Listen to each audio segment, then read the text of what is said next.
गायत्री मंत्र का जाप करेंगे।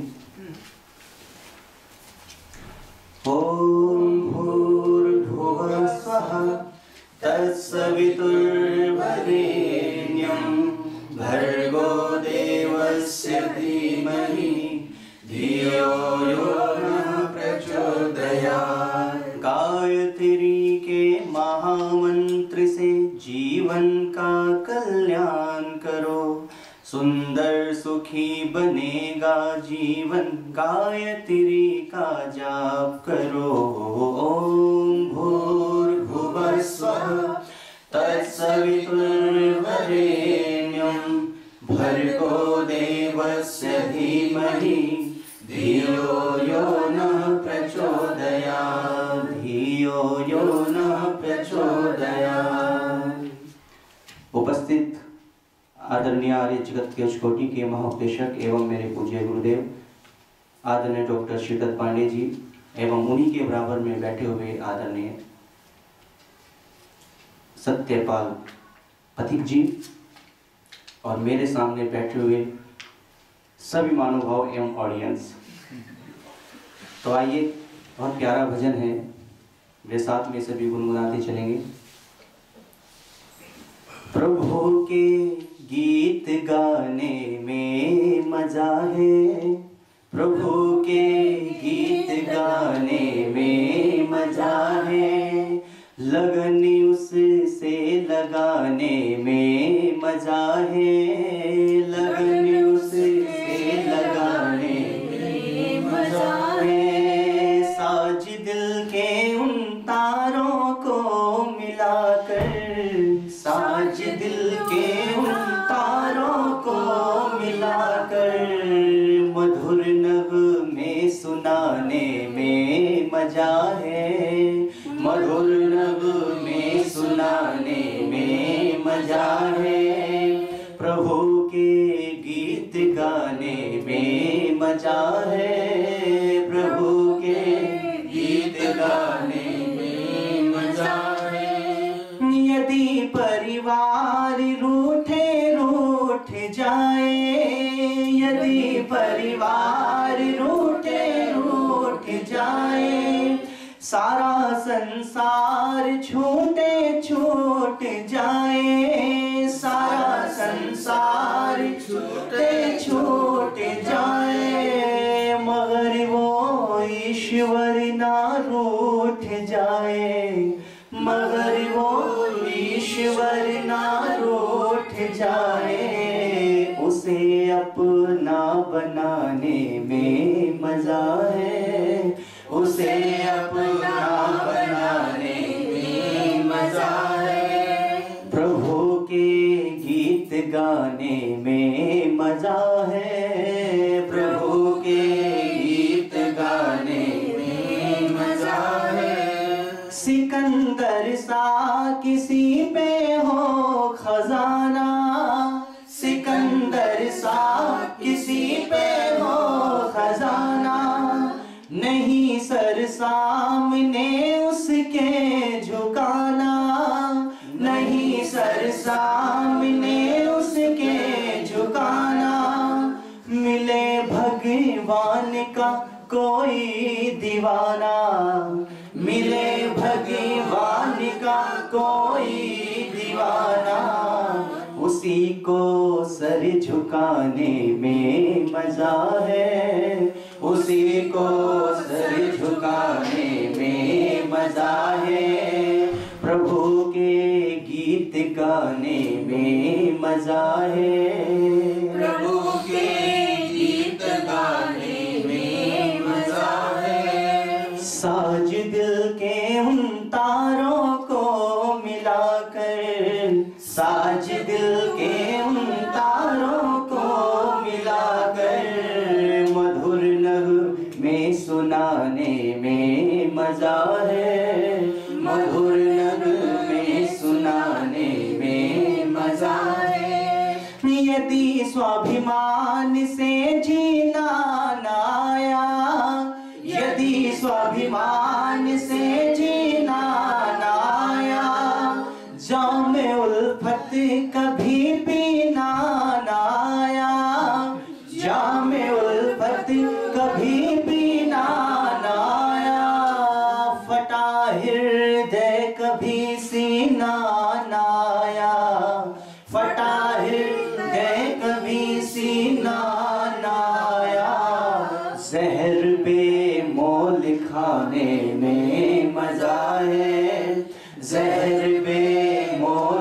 सुनाने में मजा है। साज दिल के उन तारों को मिलाकर, साज दिल के उन तारों को मिलाकर, मधुर नगमे सुनाने में मजा है।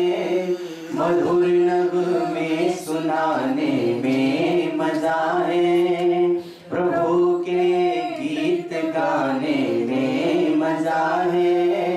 प्रभु के गीत गाने में मजा है। उसी के गीत गाने में मजा है।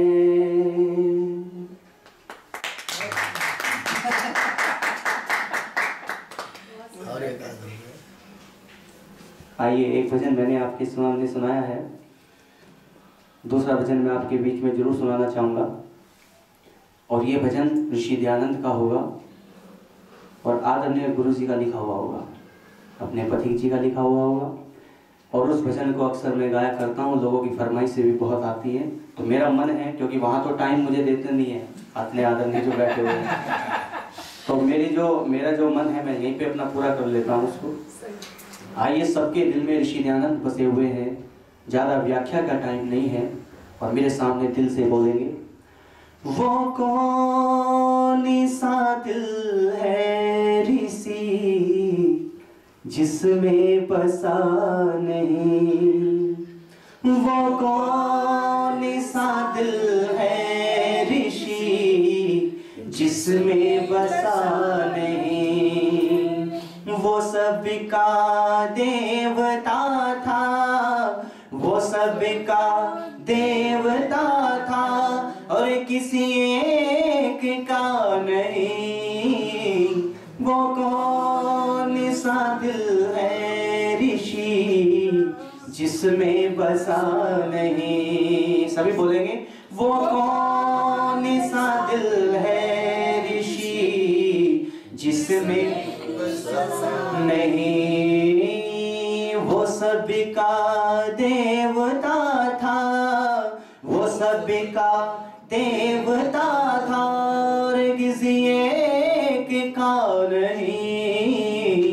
वो कौन सा दिल है ऋषि जिसमें बसा नहीं। वो कौन सा दिल है ऋषि जिसमें बसा नहीं।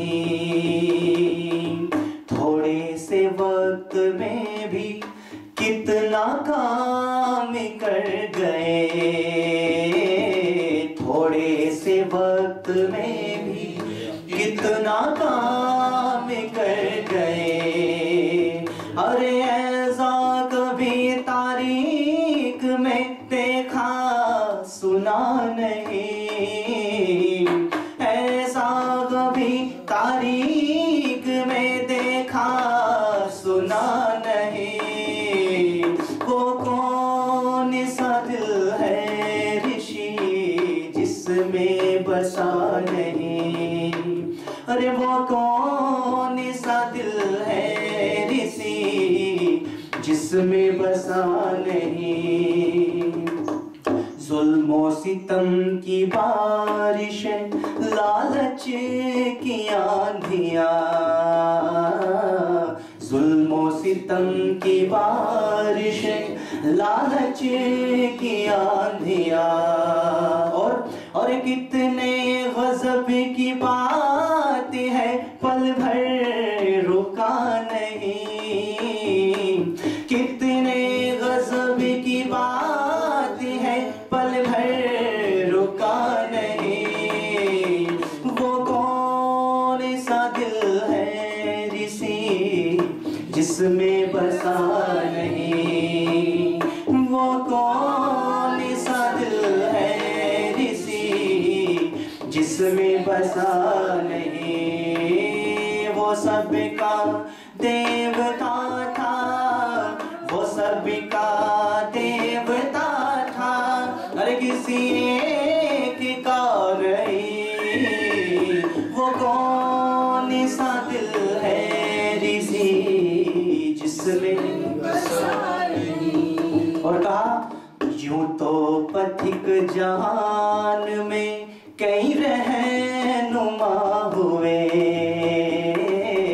यूं तो पथिक जहान में कई रहनुमा हुए।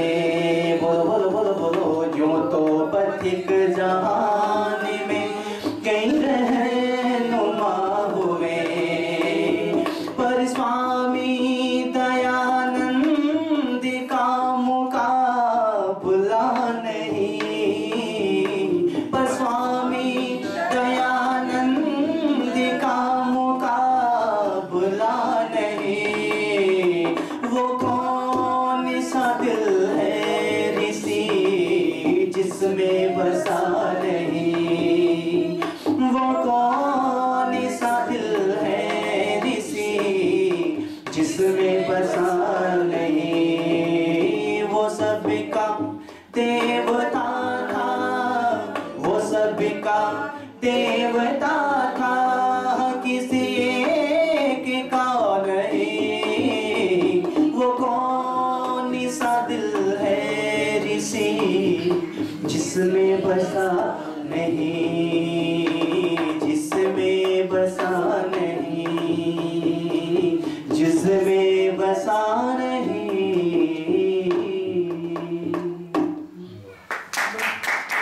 वो कौन सा दिल है ऋषि जिसमें बसा नहीं। कहा भक्ति भजनों का बहुत दौर है, भक्ति भजनों का बहुत दौर है, ऊंचे भाषणों का ऊंचा शोर है, और संत गुरुओं का भी बहुत जोर है। कोई नहीं तेरे समान ए महर्षि, कोई नहीं तेरे समान ए महर्षि, सच कह दूं तो तेरी बात ही कुछ और है, सच कह दूं तो तेरी बात ही कुछ और है। इन्हीं शब्दों के साथ में अपनी वाणी को इस समय के लिए यहीं पे विराम देता हूं। आप सभी का हृदय की गहराइयों से धन्यवाद। ओम यदंगदाशुषे स्वमग्ने भद्रं करिष्यसि तवेतत् सत्यमंगिरा। ओम शांति शांति शांति।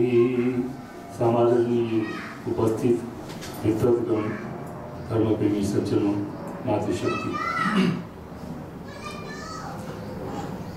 जुल्म और सितम की बारिशें, लालच की आंधियां, भयंकर बारिश है और आंधियां तूफान है। जुल्म और सितम की बारिशें, लालच की आंधियां, कितने गजब की बात है, पल भर रुका नहीं। भयंकर तूफान में, भयंकर आंधियों में भी वो नहीं रुका है।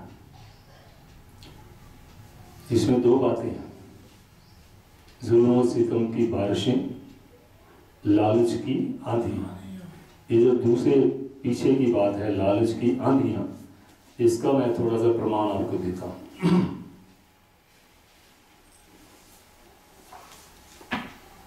यूं तो बहुत सारे हैं, मेरे को संस्मरण बहुत याद हैं इस प्रसंग के।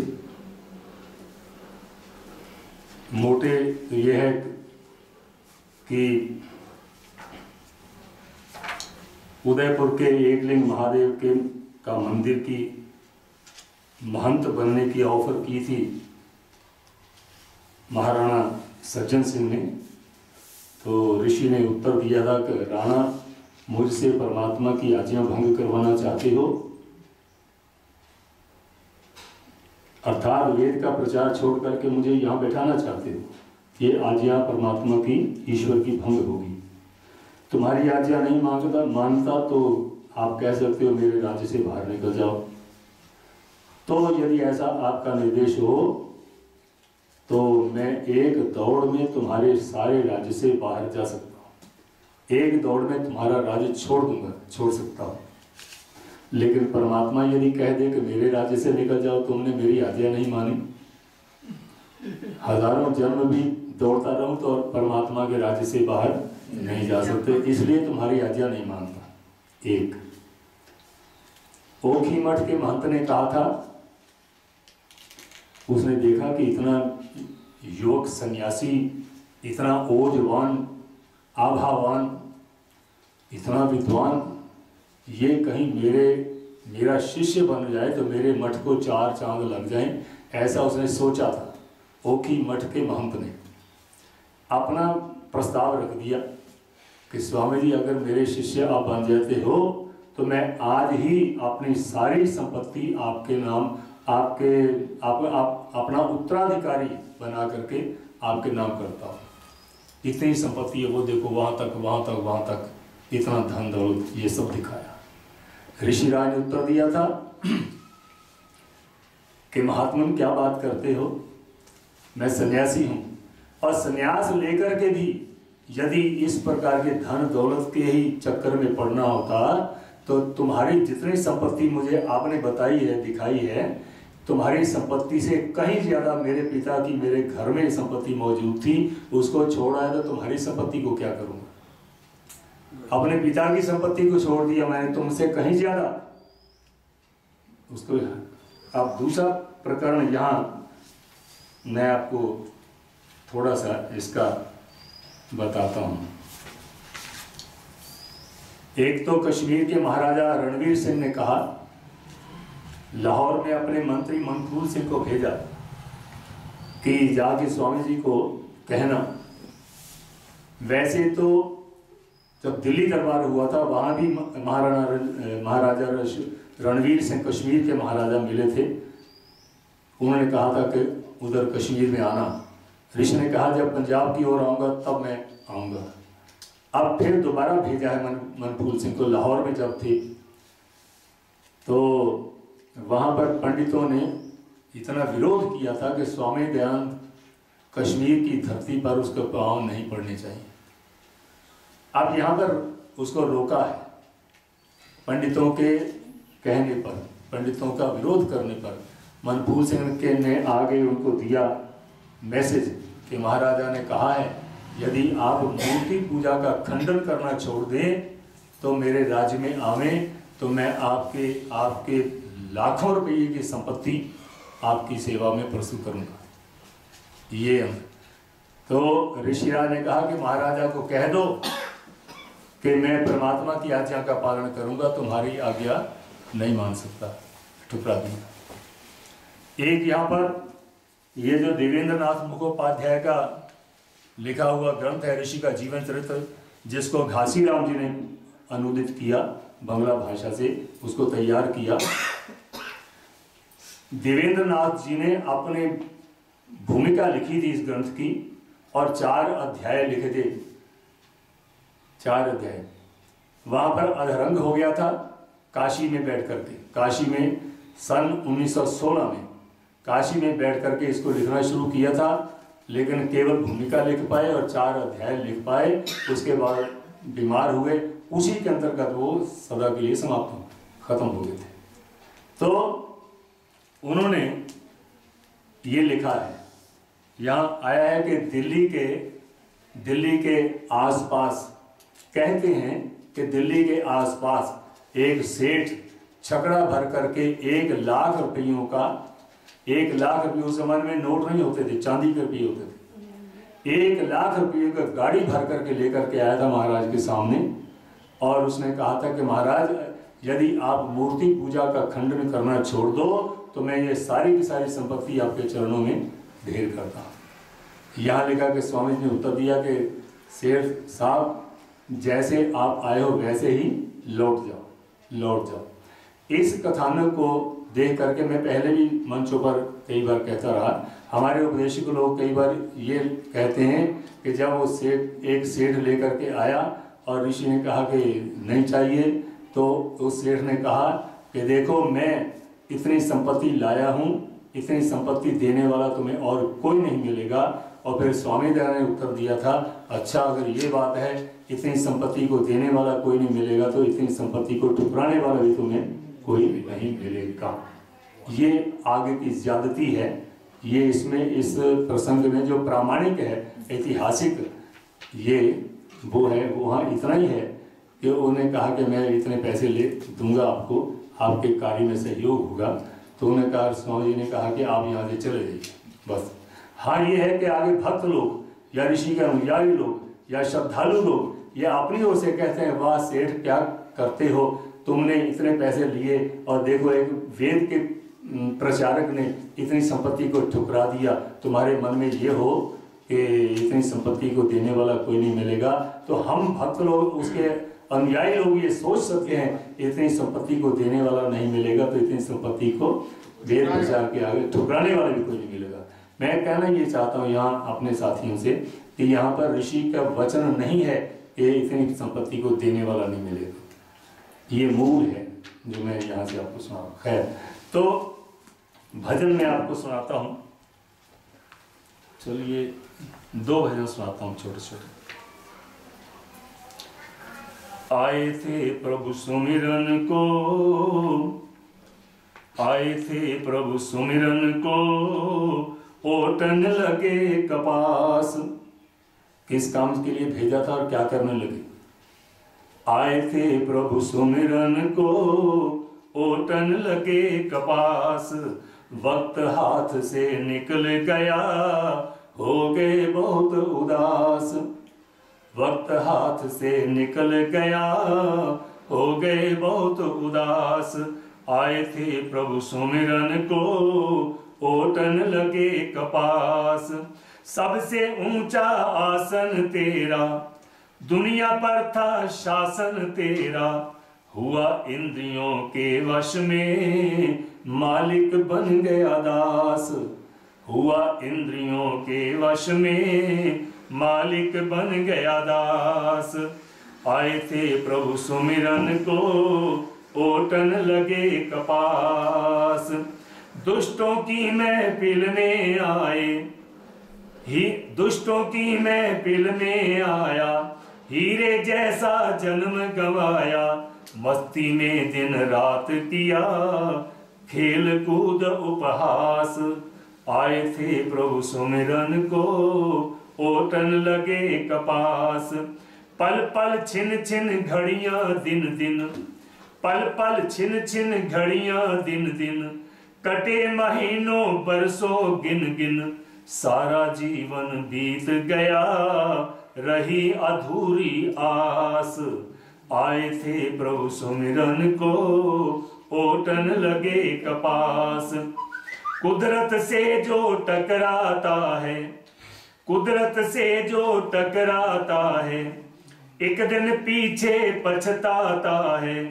नियमों को जिसने तोड़ा, हुआ उसी का नाश। नियमों को जिसने तोड़ा, हुआ उसी का नाश। आए थे प्रभु सुमिरन को, ओटन लगे कपास। सत्पुरुषों की संगत करके, सत्पुरुषों की संगत करके, सद्गुण अपने अंदर भर के, सद्गुण अपने अंदर भर के, कर ले दुखियों की सेवा, ईश्वर पर विश्वास। आए थे प्रभु सुमिरन को, ओटन लगे कपास। देखा एक पथिक बेचारा, फिरा भटकता मारा मारा। देखा एक पथिक बेचारा, फिरा भटकता मारा मारा। गंगा तट से लौट गया, बुझी न मन की प्यास। आए थे प्रभु सुमिरन को, ओटन लगे कपास। वक्त हाथ से निकल गया, हो गए बहुत उदास। आए थे प्रभु सुमिरन को, ओटन लगे कपास। एक प्रसंग है महाभारत में। पांडव लोग वन में बैठे हुए हैं। एक ब्राह्मण देवता त्राहिमाम त्राहिमाम त्राहिमाम, मेरी रक्षा करो चिल्लाता हुआ आया। पांडव बैठे थे पांचों भाई जंगल में।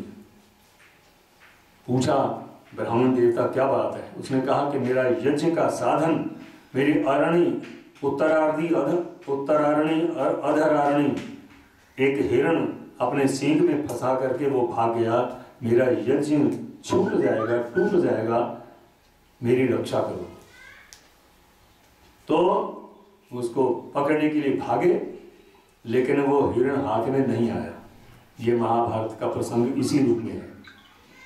वो हाथ में नहीं आया, भाग गया। फिर एक जगह बैठ गए, प्यास लगी। कहा पानी का प्रबंध करो। सहदेव को भेजा, देखो एक पेड़ पर चढ़ के देखा कुछ पक्षी उड़ते नजर आए, और वो वहां पहुंचा, देखा पानी के तालाब है और वहां पानी है।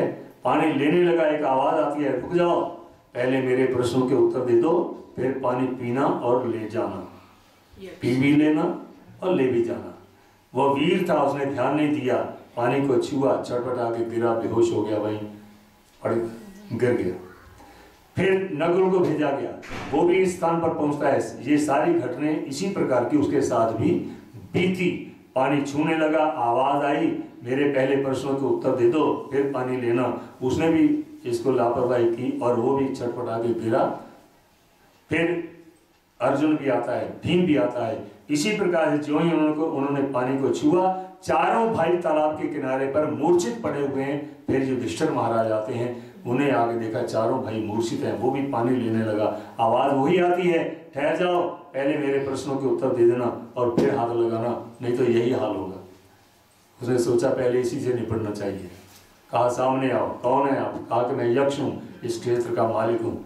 जब तक मेरे पास एक प्रश्नों की लिस्ट है, कोई जब तक इसको मेरे माकूल उचित उत्तर नहीं देगा, तब तक पानी यहाँ से नहीं ले सकेगा। ऐसा मैंने व्यवस्था कर रखी है।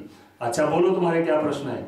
124 प्रश्नों की लिस्ट है आचार्य जी, 124 प्रश्न गिने हैं मैंने वहां। उनमें से एक प्रश्न यह है, किंचित गुरुतरः भूमे किंचित खादुच्च तरस तथा। ऐ युधिष्ठिर, ये बताओ इस धरती से भारी कौन है? पृथ्वी से भारी और आकाश से ऊंचा कौन है?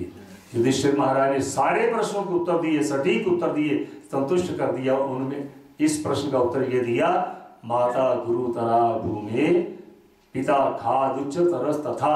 माता इस पृथ्वी से भारी है। माता के उपकार हमारे जीवन पर इतने होते हैं, पृथ्वी भी उसके सामने अपना बोझ हल्का रखती है। माता का उपकार इतना है, माता पृथ्वी से भारी है, आकाश से ऊंचा पिता है। पिता का दर्जा आकाश से भी ऊंचा है। मैंने एक गीत बनाया इस पर, वो सुनाता हूं।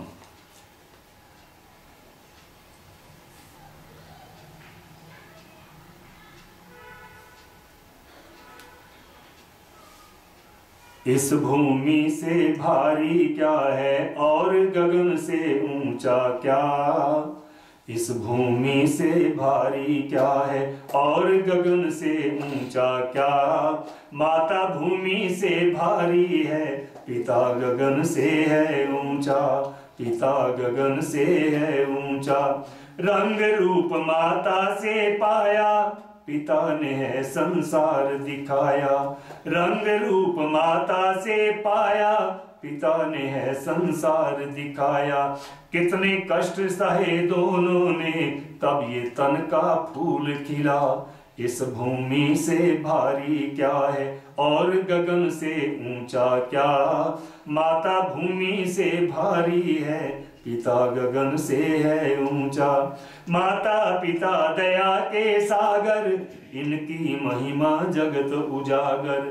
जीवन भर में कभी न सूखे, जीवन भर में कभी न सूखे, प्यार भरे दिल का दरिया। इस भूमि से भारी क्या है? माता होती है निर्माता, पालक पिता सुरक्षा दाता। माता होती है निर्माता, पालक पिता सुरक्षा दाता। कब कैसे हम बड़े हो गए, कब कैसे हम बड़े हो गए, ये भी हमको नहीं पता। इस भूमि से भारी क्या है? माता की हो ठंडी छाया, सर पर रहे पिता का साया। माता की हो ठंडी छाया, सर पर रहे पिता का साया। ऐसा स्वर्ग कहीं धरती पर ना देखा ना कभी सुना। इस धरती से भारी क्या है और गगन से ऊंचा क्या? इस भूमि से भारी क्या है?